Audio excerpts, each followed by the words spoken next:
wrapping up our overlay project, what we call the Pacific Tsunami. And it's all done running mon pattern. Our squadron cut down to 30 millimeters at a border, and we're real happy with it, but we're not quite done. We need to do what's called a post-construction wash.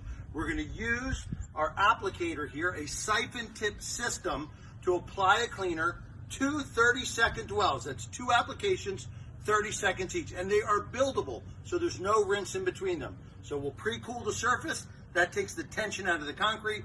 We'll do the 2 30-second dwells, and we'll rinse it off. That will open up the pores, and it will make sure that any of the minerals, any of the salts that are on this product are rinsed off, and we're ready to put a protectant in. Why would we use a protectant? In overlays, organic staining is very common. Moss and mold, typically in shaded areas and overhangs like this, you'll start to see some of that. The protectant will resist that. It will also resist any foodborne stains.